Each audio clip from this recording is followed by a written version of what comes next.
ভিআইপিদের উড়ানে কড়া নির্দেশিকা ডিজিসি এর কারো চাপে নিয়ম লঙ্ঘন করতে পারবেন না পাইলটরা। ইতিমধ্যেই কিন্তু ডিজিসি এর তরফ থেকে এই নির্দেশিকা জারি করা হয়েছে। ভিআইপিদের উড়ানে কড়া নির্দেশিকা এবার ডিজিসি এর তরফ থেকে, কারো চাপে নিয়ম লঙ্ঘন করতে পারবেন না পাইলটরা। ইতিমধ্যে এই বিষয়ে কিন্তু জানিয়ে দিল ডিজিসি,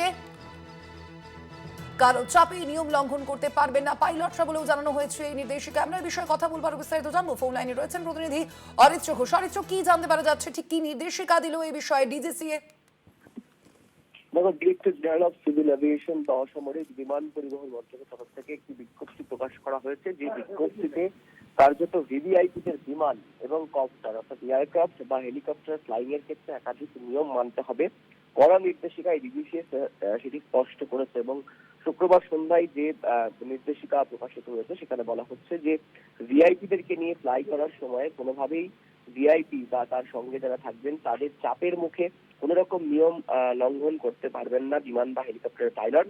এবং একই সাথে বলা হয়েছে যে কোনোভাবেই কোনো পরিস্থিতিতে ভিআইপি বিমান বা হেলিকপ্টারের পাইলটদের ফ্লাই করতে বা গন্তব্যে ল্যান্ড করতে বাধ্য করা যাবে না। প্রত্যেকটি ফ্লাইটের আগে গন্তব্যে যাওয়ার আকাশপথের আবহাওয়া কেমন তা বাধ্যতামূলকভাবে জানতে হবে পাইলটদের, জানাতে হবে ভিভিআইপি কেও। এবং একই সাথে বলা হচ্ছে যে ডিজিসি এর যে বিজ্ঞপ্তি সেখানে আরো বেশ কিছু উল্লেখ করা হয়েছে, যেখানে কতগুলি ঘটনার পরিপ্রেক্ষিতে যেমন অজিত পাওয়ারের বিমান দুর্ঘটনায় মৃত্যু হোক বা গত পরশু দিন মুখ্যমন্ত্রী অন্ডাল থেকে ফেরার সময় আবহাওয়ার কারণে ল্যান্ডিং করতে সমস্যা হোক বা গতকাল রাত্রে স্বরাষ্ট্রমন্ত্রী অমিত শাহ কলকাতায় ল্যান্ডিং করার আগে যে পরিস্থিতিগুলি হয়েছে, অনেকেই মনে করছেন সেই সব ঘটনার পরিপ্রেক্ষিতে এই বিজ্ঞপ্তি। তবে ডিজিসি এর বক্তব্য স্পষ্ট যে এই ধরনের কোনো যোগসূত্র নেই, একটি রুটিন এই নির্দেশিকা দেওয়া হয়েছে। এবং কি বলা হচ্ছে যে নির্দেশিকায়, সেখানে বলা হচ্ছে যে ভিআইপি বিমানের ক্ষেত্রে মুখ্য পাইলট, যিনি পাইলট ইন কমান্ড থাকবেন, তাকে ন্যূনতম 3000 ঘন্টা এবং কো পাইলটদের 500 ঘন্টা ওড়ার অভিজ্ঞতা থাকতে হবে এয়ারক্রাফটের ক্ষেত্রে। এবং এয়ারক্রাফট ছাড়াও যে সমস্ত হেলিকপ্টার, ছোট কপ্টার রয়েছে, সেই কপ্টারগুলির ক্ষেত্রেও কিন্তু নির্দেশিকা দেওয়া হচ্ছে।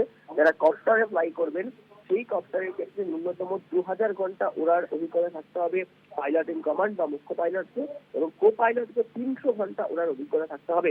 সব মিলিয়ে যেভাবে বিমানের একাধিক সমস্যা বা ত্রুটির ঘটনা সামনে আসে, সেই জায়গায় দাঁড়িয়ে থেকে ভিআইপি বা ভিভিআইপিদের ক্ষেত্রে ফ্লাই করার ক্ষেত্রে যে এই নির্দেশিকা দেওয়া হয়েছে ডিজিসিএর তরফে, তা অত্যন্ত গুরুত্বপূর্ণ এবং বেশ কড়া নির্দেশিকা জারি করেছে director general of civil aviation. ধন্যবাদ তোমায়। আমরা কথা বলছিলাম, ফোন লাইনে ছিলেন প্রতিনিধি অরিত্র ঘোষ।